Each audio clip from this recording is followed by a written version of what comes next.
आओ आओ हम सब जाने जीव अजीव विज्ञान को, मिलकर सीखे 25 बोल दूर करे अज्ञान को।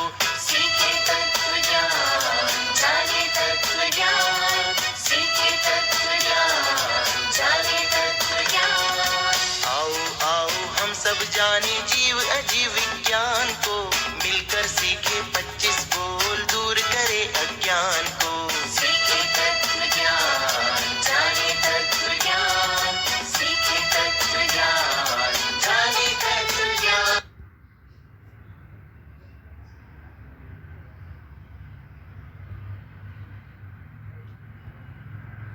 जय जिनेंद्र। मैं प्रियांशु बाबू सिंह जी बोलिया आज आपके समक्ष 25 बोल में से 10 बोल का प्रस्तुतिकरण करने जा रहा हूँ। 25 बोल क्या है? जैन धर्म की और उसके सिद्धांतों की विशेष जानकारी करने के लिए 25 बोल के थोकड़े का ज्ञान होना जरूरी है। पूर्वाचार्यों ने आगम शास्त्रों में से ऐसे अनमोल रत्न पिरोकर एक माला हमें प्रदान की है, जिसे यदि समझ पूर्वक धारण कर ले तो हम अपने इस मनुष्य जीवन को सफल बना सकते हैं। संसार में मूल 2 तत्व है, जड़ और चेतन। चराचर संपूर्ण जगत इन्हीं 2 मूलभूत तत्वों का विस्तार है। संसारी जीव अनंत काल के कर्मानुसार एक पर्याय से दूसरे पर्याय में गमन करता है। अजीब जीव तत्वों की अनेक अपेक्षाओं से 25 बोल के थोकड़े में विवेचना की गई है।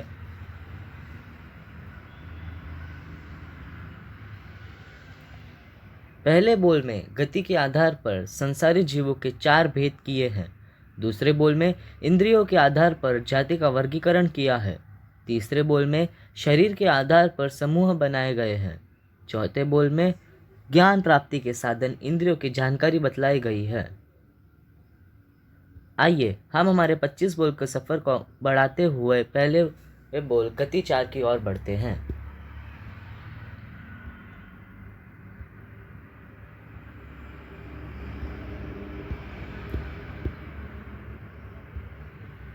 पहला बोल है गति 4। नरक गति, तिर्यंच गति, मनुष्य गति और देव गति। गति किसे कहते हैं? जीव मरकर जहाँ जाता है उसे गति कहते हैं, अथवा गति नाम कर्म के उदय से होने वाली जीव की पर्याय विशेष को गति कहते हैं। नरक गति किसे कहते हैं?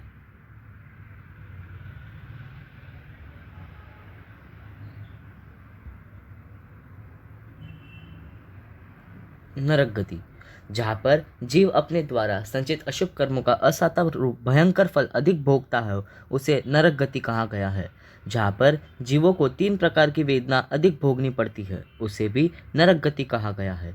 अब ये 3 प्रकार की वेदना कौन सी है? 3 प्रकार की वेदना इस प्रकार है। पहली वेदना क्षेत्र वेदना, यह स्थान संबंधी वेदना है। नारकी के जीवों को अनंत भूख, अनंत प्यास, अनंत शीत, अनंत उष्ण, अनंत ज्वर, अनंत खुजली, अनंत रोग, अनंत अनाश्रय, अनंत शोक और अनंत भय, ये 10 प्रकार की वेदना भोगनी पड़ती है। दूसरी देवकृत वेदना, तीसरी नारकी तक के जीवों को परमाधामी देवों के द्वारा अनंत दुख देने से होने वाली वेदना देवकृत वेदना है। तीसरी परस्पर कृत वेदना, नारकी के जीव परस्पर एक दूसरे से लड़ झगड़ कर दुखी होते रहते हैं। अब नरक गति में जाने के कितने कारण हैं? नरक गति में जाने के मुख्य 4 कारण हैं: महाआरंभ, महापरिग्रह, पंचेंद्रिय जीवों की घात और मध्यमास का सेवन।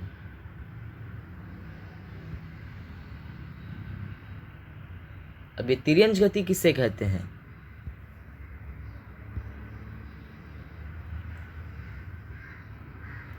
प्रायः तिरछे लोक में रहने वाली जीवों की गति को तिर्यंच गति कहते हैं। इनको नरक जैसा अधिक दुख और देव जैसा अधिक सुख दोनों ही नहीं होते। जिन जीवों का शरीर प्रायः तिरछा, टेढ़ा, मेढ़ा होता है, उन जीवों की गति को भी तिर्यंच गति कहते हैं। जिस गति में एकेंद्रिय से लेकर पंचेंद्रिय तक 5 जाति के जीव पाए जाते हैं, उसे भी तिर्यंच गति कहते हैं। जो जीव झूठ बोलते हैं, छल कपट करते हैं और धोखा देते हैं, वे मरकर पृथ्वी, पानी, अग्नि, वायु, वनस्पति, कीड़े मकोड़े, पशु पक्षी आदि योनियों को प्राप्त करते हैं, उसे तिर्यंच गति कहते हैं। अब जीव किन कारणों से तिर्यंच गति में जाता है? जीव मुख्य 4 कारणों से तिर्यंच गति में जाता है। पहला माया करने से, दूसरा गुड़ माया करने से, तीसरा असत्य बोलने से और चौथा न्यूनाधिक नापने तोलने से। अब ये मनुष्य गति क्या है?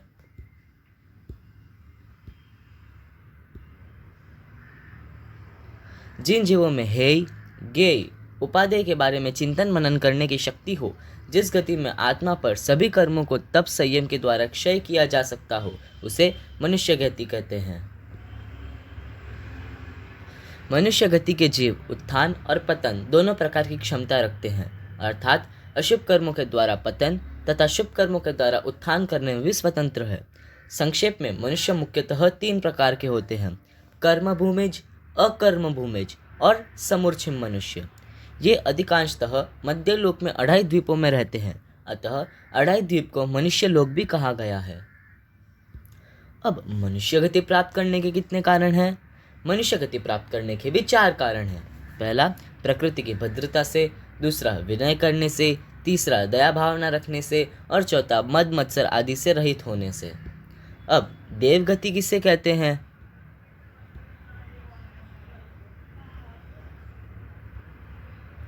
जहाँ पर जीव अपने किए हुए कर्मों का सातारूप फल अधिक भोगते हैं तथा अनेक प्रकार की दिव्य भौतिक रिद्धियों को प्राप्त करते हैं, उसे देवगति कहते हैं।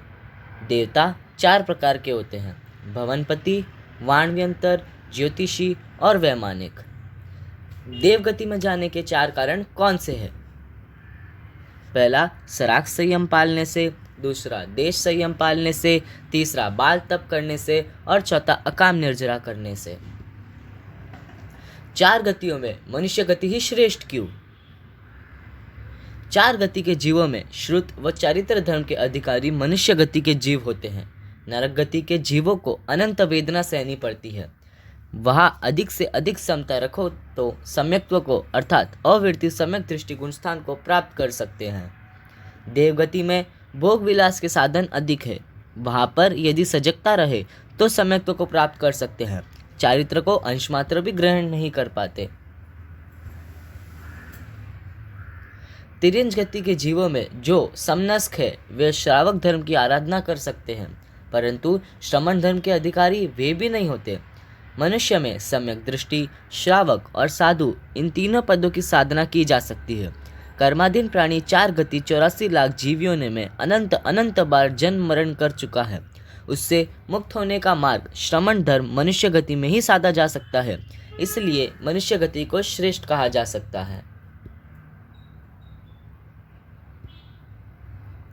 नरक गति में किन गतियों के जीव उत्पन्न होते हैं?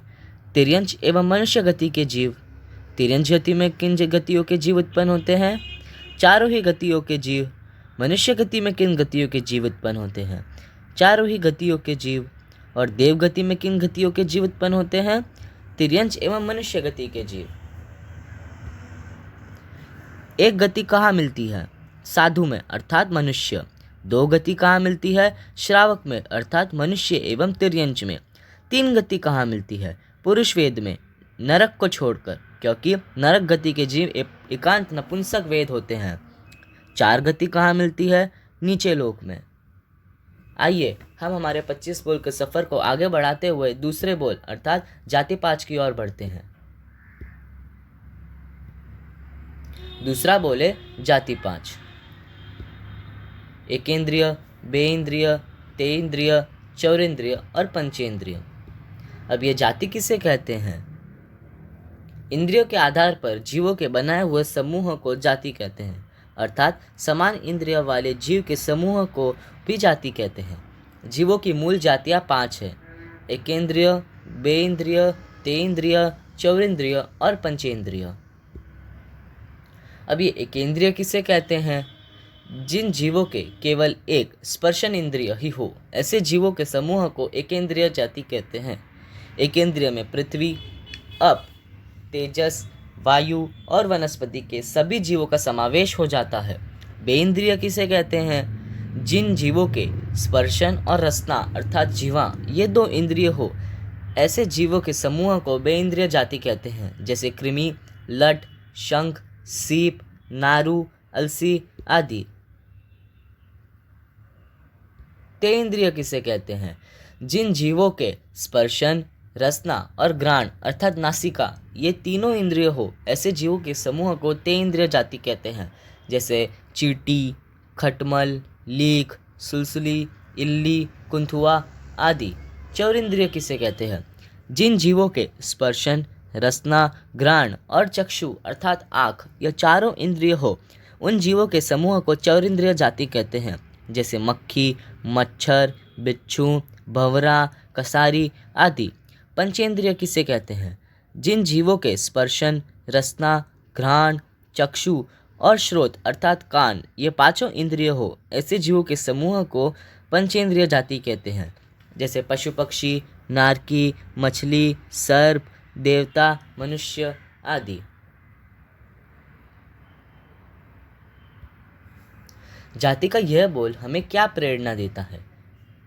जाति का यह बोल हमें सभी जीवों के प्रति आत्मोपमेय भाव रखने की प्रेरणा देता है, क्योंकि सभी जाति के जीवों में एक समान आत्मा रही हुई है। वैदिक दर्शन की जाति ब्राह्मण, क्षत्रिय, वैश्य और शूद्र ये मनुष्य के भेद है, जबकि जैन दर्शन में जाति के अंतर्गत समस्त संसारी जीवों का समावेश हो जाता है, जिसमें जैन दर्शन की व्यापकता परिलक्षित होती है।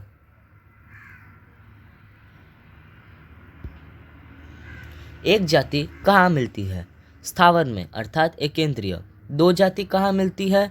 वैक्रिय शरीर में, एकेंद्रिय और पंचेंद्रिय। वायुकाय में वैक्रिय शरीर होने की अपेक्षा से एकेंद्रिय और नारकी और देवता में वैक्रिय शरीर होने की अपेक्षा से पंचेंद्रिय। तीन जाति कहाँ मिलती है? विकलेंद्रिय में, प्रथम व अंतिम जाति को छोड़कर। चार जाति कहाँ मिलती है? त्रस में, एकेंद्रिय को छोड़कर। पांच जाति कहाँ मिलती है? तिर्यंच में, सभी पांचों जातियाँ।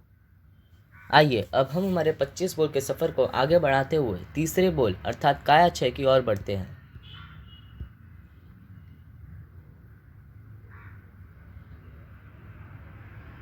तीसरा बोल है कायाक्षय।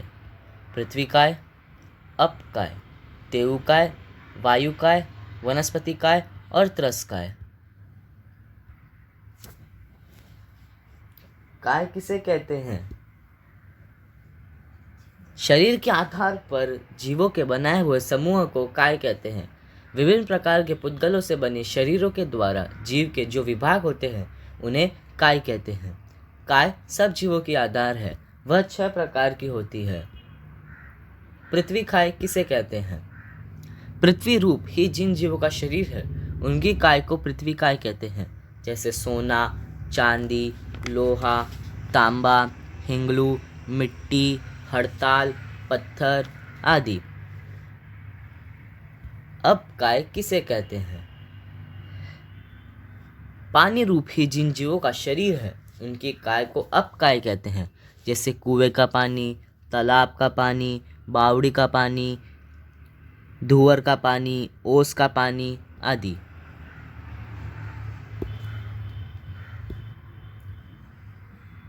तेउ काय किसे कहते हैं? अग्नि रूप ही जिन जीव का शरीर है उनकी काय को तेउ काय कहते हैं। जैसे विद्युत की अग्नि, चूल्हे की अग्नि, बिजली की अग्नि, बांस की अग्नि आदि। वायु काय किसे कहते हैं? वायु रूप ही जिन जीवों का शरीर है उन्हें वायु काय कहते हैं। जैसे मंडलीय वायु, घन वायु, तनु वायु, पूर्वाधिकी वायु, उकलीय वायु आदि। वनस्पति काय किसे कहते हैं? वनस्पति रूप ही जिन जीवों का शरीर है उनकी काय को वनस्पति काय कहते हैं। जैसे वृक्ष, लता, फल, फूल, शाक, भाजी, अनाज, लीलोती, लीलण, फूलण आदि। त्रस काय किसे कहते हैं? हलन चलन करने वाले जीवों के शरीर को त्रस काय कहते हैं, अथवा सुख पाने व दुख से बचने के लिए जो विशेष प्रयत्न कर सके उन्हें भी त्रस कहते हैं।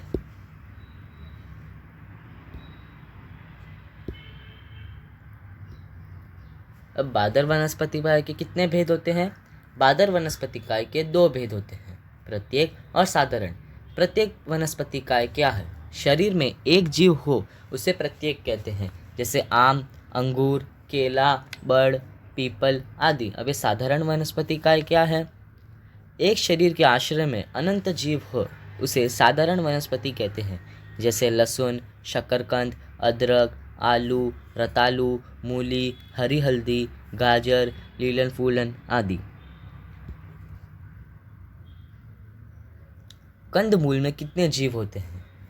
एक सुई के कंदमूल में अग्रभाग में असंख्यात प्रतर है। एक एक प्रतर में असंख्यात श्रेणियां हैं। एक एक श्रेणी में असंख्यात गोले हैं। एक एक गोले में असंख्यात शरीर है। एक एक शरीर में अनंत जीव है। आइए हम हमारे सफ़र को आगे बढ़ाते हुए चौथे बोल अर्थात इंद्रिय पाँच की ओर बढ़ते हैं। चौथे बोले इंद्रिय पाँच: श्रोत्रेंद्रिय, चक्षुरेंद्रिय, घ्राणेंद्रिय, रसनेंद्रिय और स्पर्शनेंद्रिय। इंद्रिय किसे कहते हैं? शरीर के जिन अवयवों से शब्द, रूप, गंध, रस, स्पर्श आदि का ज्ञान होता है उसे इंद्रिय कहते हैं। संसारी जीवों के ज्ञान प्राप्ति के साधन को इंद्रिय कहते हैं। जीव इंद्र कहलाता है, अतः इंद्र के चिन्ह को भी इंद्रिय कहते हैं। शब्दादि 5 विषयों में से किसी एक विषय का ज्ञान कराने वाली आत्मचेतना एवं उसके पदगागार और साधन को इंद्रिय कहते हैं। ये श्रोतेंद्रिय किसे कहते हैं? जीव जिसके द्वारा जीव, अजीव और मिश्र शब्दों को ग्रहण करके अथवा सुन करके ज्ञान प्राप्त करता है उसे श्रोत्रेंद्रिय कहते हैं। चक्षुरेंद्रिय किसे कहते हैं? जीव जिसके द्वारा रूप अर्थात काला, नीला, लाल, पीला और सफ़ेद वर्ण को ग्रहण कर ज्ञान प्राप्त करता है उसे चक्षुरेंद्रिय कहते हैं। घ्राणेंद्रिय किसे कहते हैं? जीव जिसके द्वारा सुगंध व दुर्गंध को ग्रहण कर ज्ञान प्राप्त करता है उसे घ्राणेंद्रिय कहते हैं। रसनेंद्रिय किसे कहते हैं? जीव जिसके द्वारा तीखा, कड़वा, कशेला, खट्टा और मीठा इन 5 प्रकार के रस को ग्रहण करता है उसे रसनेंद्रिय कहते हैं। स्पर्शनेंद्रिय किसे कहते हैं? जीव जिसके द्वारा पदार्थ पुद्गल में रहे हुए खुरदरा, कोमल, हल्का, भारी, ठंडा, गर्म, लूखा और चिकना इन 8 प्रकार के स्पर्श को ग्रहण करता है उसे स्पर्शनेंद्रिय कहते हैं। आइए जानते हैं कि इस जीव में कितनी इंद्रियां होती है। एक इंद्रिय में 1 स्पर्शनेंद्रिय, 2 इंद्रिय में 2 स्पर्शनेंद्रिय और रसनेंद्रिय, 3 इंद्रिय में 3 स्पर्शनेंद्रिय, रसनेंद्रिय और घ्राणेंद्रिय, 4 इंद्रिय में 4 स्पर्शनेंद्रिय, रसनेंद्रिय, घ्राणेंद्रिय और चक्षुरेंद्रिय व पंचेंद्रिय में समस्त 5 इंद्रियां होती है: स्पर्शनेंद्रिय, रसनेंद्रिय, घ्राणेंद्रिय, चक्षुरेंद्रिय और श्रोतेंद्रिय। एक इंद्रिय किन में मिलती है? पृथ्वीकाय आदि 5 स्थावर में। 2 इंद्रिय किन में मिलती है? लट, सीप, शंख आदि में। स्पर्शनेंद्रिय, रसनेंद्रिय। 3 इंद्रिय किन में मिलती है? कीड़े और मकोड़े में। स्पर्शनेंद्रिय, रसनेंद्रिय एवं घ्राणेंद्रिय। 4 इंद्रिय किन में मिलती है? मक्खी और मच्छर में। स्पर्शनेंद्रिय, रसनेंद्रिय, घ्राणेंद्रिय एवं चक्षुरेंद्रिय। 5 इंद्रिय किन में मिलती है? मनुष्य में। स्पर्शनेंद्रिय, रसनेंद्रिय, घ्राणेंद्रिय, चक्षुरेंद्रिय एवं श्रोतेंद्रिय।